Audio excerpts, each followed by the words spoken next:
everybody, and welcome to this edition of Speaking of. Today, we are speaking of information governance and clear information and why the two really serve as opposite sides of the same coin. Joined by my special guest today, Robert Linsky, who is the chief cook and bottle washer at the Clear Information Group, or Clear Info Group. I always forget which is the official name. But either way, welcome, Robert. Thank you. Thank you for having me. It's nice being had. That's the old joke. Yeah. So, what this really boils down to, and the reason that we're here, those of you who have known me, and now even those of you who don't, will know that my whole foundation for these many years has been to focus on the best ways to get the most value possible from your information and information technologies. I am, as it says on the screen, the self-styled InfoGov guy. And from that, you can surmise correctly that I spent most of my career working the information governance side of the street, which is to say, making sure that the information that you use as an organization is as up-to-date, accurate, secured, the quality is what it needs to be to support whatever business process you're doing with that information. Robert and I have known each other for a long time. How long will depend upon who's asking. No, Your Honor, I never saw this man before in my life. He works the other side of the street, which is to present that information so it can be consumed most readily and most understandably. In a second, I'll let Robert put his own words in his own mouth. But the reason it's important in the context of getting maximum value is that it doesn't really matter how high quality your information is and on the back end while you're managing it and governing it. If it's not presented in a way that's readily understandable or findable on the page or the screen, then really you've just vacuumed out almost all of the value that you spent all this time and energy putting in on the front end, on the governance side. So, with that as my stake in the ground, I like my steaks medium rare. Robert, what say you on this subject? Well, my expertise is in clear communications. And that means that any of that information that you are taking care of on the back end, as you said, is presented in a way that people can find the information they're looking for. They can understand the information, and they can do whatever they need to do with that information once they find it and understand it. It's simple. It comes down to being clear, simple, and effective with any information that you have. We have found over the years that people can't understand very simple documents, like a simple letter or a simple bill that they get from a company, and they don't know what to do. That leads to customer service calls, which are very expensive to the company. It leads to confusion and a poor customer experience. I know you've done a lot of different kinds of documents to fix them up. Can you describe maybe one of the more memorable cases you've had, to the good or to the bad? But I think probably mostly we want to hear about to the bad. Well, most communications that I've come across can be enhanced, made better. I have very rarely found something that I would look at and say, this is fine, go with it the way it is. I'll give you an example from my own experience. I'll give you a couple of quick examples. One time, many years ago, I had an automobile that I leased through a bank. And the bank sent me the monthly statement. It was 2 sheets of paper. And the detail of what I owed, which was just one line, it was the principal plus the interest equals the total. A one-line piece of information. That was on the top of the second page. Nothing else was on that second page. On the first page, after the introduction in terms of the company return address and my name and address, the next roughly 2/3 of the page was taken up with what was called important messages. There are about 8 of them. How important were they? Yeah, that's the problem. In my world, important messages is only 1 or 2. You can't have 8 important messages. And these were things like what to do if you get into an accident. Call us if you want to buy more products from us. Various things, but nothing that was really important. And there were so many of these messages that the detail was pushed onto the second page. So this resulted in my having to go to the second page. It cost the company more money because they sent 2 sheets of paper to me. And again, it created a poor customer experience. So that's sort of one thing. I mean, if I had that as a project, what I would have recommended is the detail be the first thing on the page. And then the rest of the page could be taken up with messages until it came to the bottom of the page, in which case no more messages would be added. It would be 1 sheet of paper.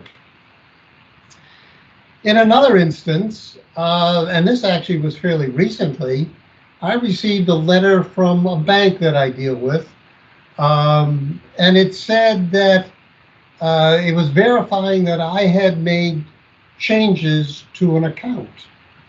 It said I made either a telephone number change or an email address change. It didn't tell me which one, and it didn't tell me which account. And I have a few accounts with this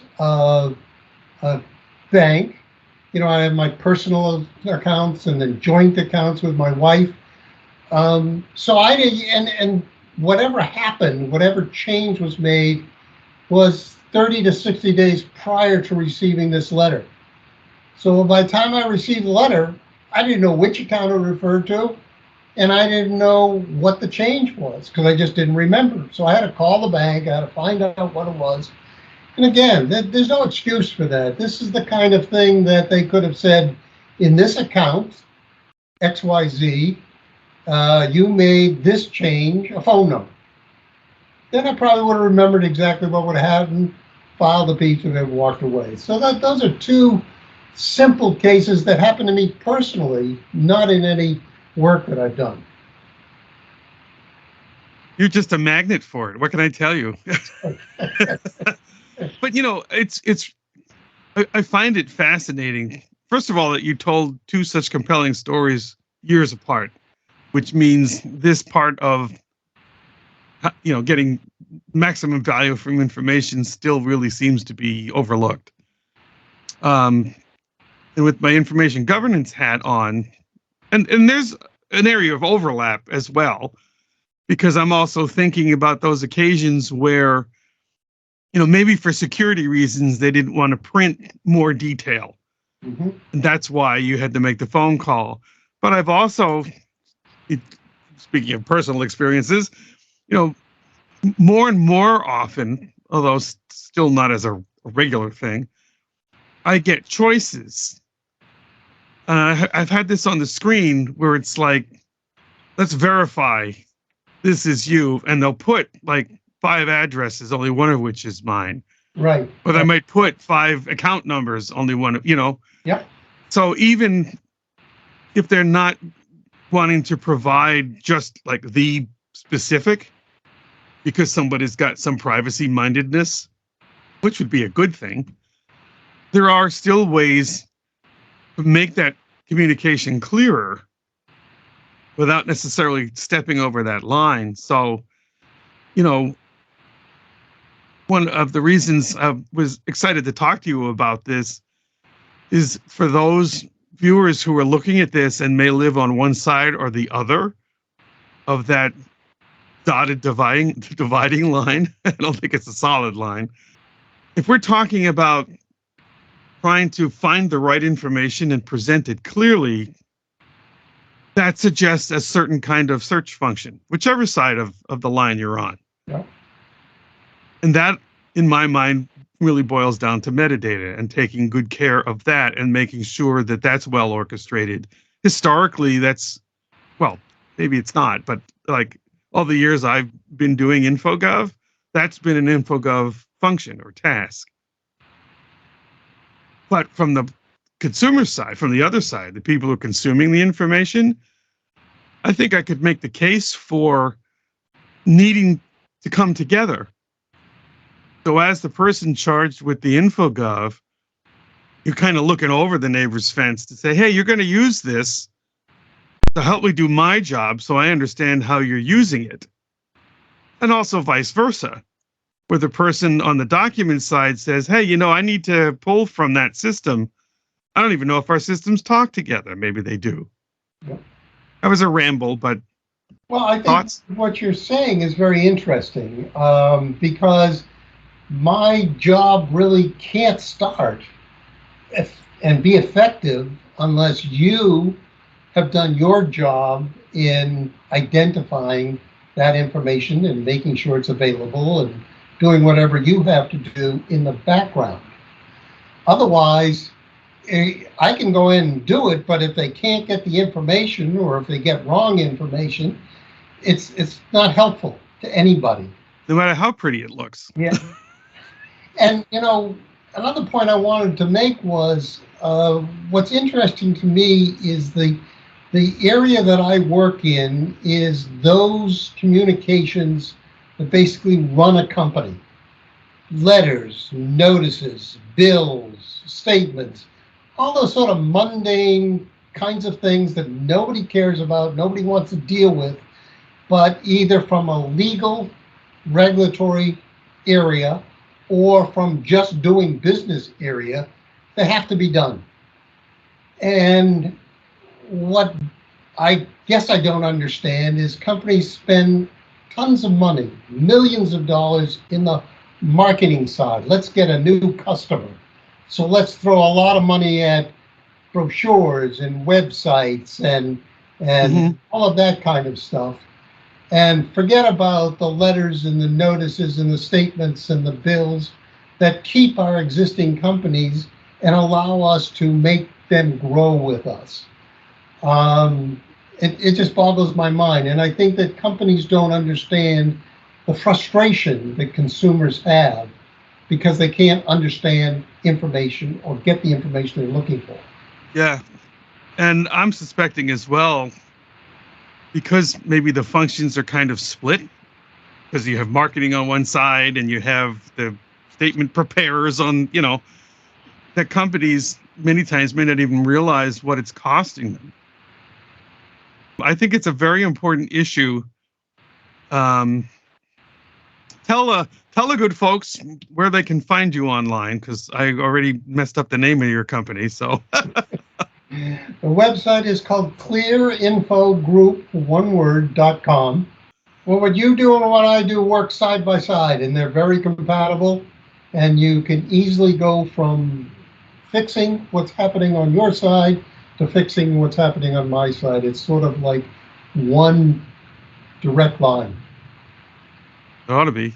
And also, not to suggest that it's broken, just make it better. That's right. Robert Linsky, thank you so much for spending time with us today. Thank you for having me. And folks, we'll see you next time. Thank you.